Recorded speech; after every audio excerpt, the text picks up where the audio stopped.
This is the Ghosts Are Real segment. This is when I go back into my own personal experience or experiences that I've been aware of in the past, where stories or of things have been brought to my attention that prove that ghosts are real, and through history and validation and occurrences that have happened, to different people over generations, all along the same standard or the same lines that prove that it is a specific type of ghost. Now, for this, I want to talk about the Blue Ghost Tunnel. Now, for people who are local to where I'm from, which is southern Ontario up in Canada, this location might be known because in the city of St. Catharines, they have a tunnel system. Main reason is the Welland Canal. So there's a canal that connects Lake Erie with Lake Ontario. So to get the ships from one lake to the other, they built this canal. So there's a lot of spaces and areas where they need a tunnel to go underneath the canal for traffic and whatnot. So there are multiple tunnels in the St. Catharines regions, and in Thorold there are two very well-known haunted ones. The first one, you can look it up on Google, is simply known as the Screaming Tunnel. I've had personal experiences with that one. It is definitely a creepy place, easy to visit. It's on public land, so even if you go at night, it's totally fine. Highly recommend a visit. There is a Google Map marker for the Screaming Tunnel. But the other one is the one I want to focus on today, has been deemed the name Blue Ghost Tunnel. So historically, this very impressive structure, beautiful structure, it was known as the Meriton Tunnel. And you can look up historical photos of that. Now, the Blue Ghost term came from a former paranormal investigator. I used to know his name. Actually, I used to know him by reputation. It was around the same time that I was first getting into the field. And for the life of me, I can't remember his name, but take my word for it. So what he did is he was one of the first people to visit the tunnel in an investigative capacity, and he took a photo of the entrance, and in the photo was this blue mist that was almost like the shape of a person. If anybody's seen the ghost photo, the Brown Lady of Raynham Hall, look it up. It kind of looked like that. So a blue mist in front of the tunnel, and this photo became viral before the term viral was even around, and it got nicknamed Blue Ghost Tunnel because of it. Now, the history behind it could support a ghostly experience. The tunnel itself was only really built as a temporary solution. I'm not sure if the article I'm about to read you includes that, but there was a very bad train wreck that happened in it. So, instead of me just trying to explain it in my haphazard way, I have an article here in front of me. Scrolling up. All right. This is from the St. Catharines Standard, newspaper in St. Catharines. The article is from Saturday, January 3rd, 1903. Now, it's been edited for space and flow. They talked back then. They gave a lot of extra details. Titled Bad Train Wreck. Number 4 Express collides with a light mogul near Meriton Tunnel. On the Grand Trunk Railway line near Meriton, a fatal accident occurred today at around 7:03 a.m. Engine number 975 left Niagara Falls at 6 a.m. It was set to run through Hamilton. The engine number 4 express train was scheduled for Meriton at 6:28 a.m. As nearly as can be learned, it was 7:03 a.m. when the express train passed a telegraph station near the tunnel. A few moments later, engine 4 and engine 975 met with a terrible crash. Both engines in full steam at 22 miles per hour. The engineers escaped with only broken limbs and minor cuts to face and arms. Sadly, though, Mr. Charles Horning, fireman of engine number 4, was killed instantly. The reporter described his body as, and note, it's going to get a little bit gruesome. The reporter described his body as being jammed in the boiler and mangled. When rescuers tried to free Horning's body, pulling his limbs, they broke off. Now, some remains were taken away. His midsection was so wedged it could not be freed, and rescuers gave a really interesting note about his wristwatch, saying his wristwatch was still working, which is kind of a strange way to look at it. The other fireman on the other engine, 975, he also died, but not on the scene. He said that he smashed into the boiler of his train and received burns to 90% of his body. He was rushed to the St. Catharines General Hospital, and he died 5 hours later. That man's name was Abraham Dussault. So, tragic accident inside of a historic tunnel. And over the years, the energy of people being around it, maybe visiting it, and eventually being brought to light by Creepy Canada, which was a Canadian paranormal show back in the day. And the best special effects you could ever see, and that was sarcasm, by the way. It was a very fun show, though. All of the investigations that were brought and the energy, you would think that the place is haunted.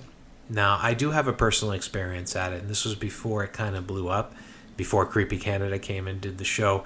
I heard about it through the famous ghost photo, and we visited, and we were doing a kind of a makeshift investigation. I was inside the tunnel. It's very dark. There was a thunderstorm that was starting outside, so we're all kind of, tense in the moment. And I remember somebody else pointed towards the entrance of the tunnel, which was maybe 25, 30 feet away from us, and they said, look at the movement. Now, I looked over, and it was kind of far, and I could see a movement. And yeah, it did look like an animal, like a dog, or, it could have been a coyote or something like that, moving back and forth. And it's like, okay, let's go investigate this. Paranormal investigators will put life and limb, even if it is a coyote, we'll run towards it just to make sure. And we ran, and I could see this thing moving the closer I got, and then it just kind of faded away. It didn't run off. It just kind of faded away. And we got to the edge of the tunnel. There was nothing. And there's small hills that go up from the edge, because you actually have to walk down to get into the tunnel. And nothing really could have jumped and ran up the hill without us seeing it, because we were so close and it was still there. And then it faded away and it was gone. We would have heard the rustling. We would have saw it running away, but there was nothing. The one thing I do remember that I still feel the pain of it right now is when we first saw the dog. I started running. Now I'm about 6 feet, 6'1", which is not cohesive with the Blue Ghost Tunnel. If anybody's visitor has seen pictures, there's these massive wooden beams that come down, and because I think they were put in, of course, after, no train could get through with these beams to support the stone. And as well, the tunnel is sinking into the ground, that a 6-foot person is perfect to smash into the beams with their head. And that's exactly what I did. So I'm running towards the entrance to see this supposed ghost dog, and I smashed my head on one of the beams. I probably lost my piano lessons at that point, but if I did have them, I don't remember, so that's okay. Now, that experience with the dog, and other people have mentioned having experiences there. But for the most part, there hasn't been a lot of investigators visiting it. And one of the main reasons why is because the area is watched very closely by its owners for trespassing. Now, the angry kid who thinks that, everything should be handed to them and is, not happy if they're told you can't do this, you might not like that. So they're coming forward and saying, don't come here, don't trespass. If you do, we will fine you or arrest you or whatever. I didn't really fully understand why they were so strict when it came to that until I visited. And here's my my explanation for why they are strict. It is not just because of reliability reasons, which most people will attribute it to. Sorry, let me rephrase that. It is liability reasons for not what you think. So it's not liability reasons for the idiot who smacks his head off the beam like I did. It is liability reasons for another reason that you probably didn't guess. As I mentioned, these tunnels are built to go underneath the Welland Canal so people can get through in trains and cars and whatever. So there is a Welland Canal lock over top the Meriton Tunnel. But here's the thing with it. It's an abandoned lock. So when we went there, it was daytime. Thank God it was daytime, because as you're walking down the path, if you stay to the right, it will take you down the hill to the Meriton Tunnel. If you turn to the left, you'd be dead. Like you would probably not survive that at night if you didn't know what you were walking towards. I don't know if they fixed it since, but when I went there, this is the case. The abandoned Welland Canal lock, which is completely drained of water, is just sitting there open. And so if you turn to the left and walk, you will fall. Now, I don't know how deep it is, but it is deep. Like think maybe a 20-story building deep. So it's like falling off the side of a 20-story building. I am deathly afraid of heights, especially in these types of situations. And what I did is I got on my hands and knees and I crawled over to look over the edge. And it's just that freaked me the heck out. And I remember when I looked down at the bottom, and I know there's a story behind this, never found out why, but there was an old rusted out Ford Topaz car down there just kind of sitting. Like from my viewpoint, it was almost like looking at those old dinky cars, little toy cars. It was like looking at one of those. So for that reason, I understand why whoever owns the land, it was the Seaway at the time, why they would be so hesitant to have trespassers there, because one wrong turn and the person's dead. So they went to many different levels to threatening to call the cops, and at one point they were doing I think this was like an official way to get people away. They were vandalizing cars. So if you parked a car nearby, which was the main parking area, your car would most likely be vandalized, and that was a way to discourage, I think. I don't know for sure. My conspiracy theory. But in the end, I really kind of have to say that I don't recommend a visit to the Blue Ghost Tunnel in the sense of the paranormal. It doesn't seem like to be a very active place. Again, it wasn't used for very long.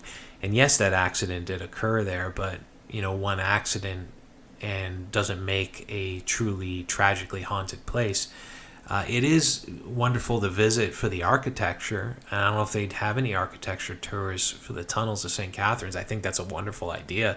I'm not going to do it, but if somebody else wanted to jump in and do it, where you had controlled visits with tours, and then you could see it in person, maybe one day it'll happen, because historically it is a wonderful piece and deserves to be kept. And that's one of the other reasons why I tell people not to visit it unofficially, because in a way you're leading to its demise. Because how it looked at the beginning, decently respectful, to how it looks now, unless they've cleaned it up with graffiti and damage. They tried to put a wall in front of it, which got knocked down. It's just this fight to be able to visit it on your own and have whatever freedoms you might be thinking of is almost in a way killing it. And this is a kind of history that I think should be saved, because it is an impressive architectural feat. But that's it. That's all I'll say about it. I've said my piece. No politics on this show.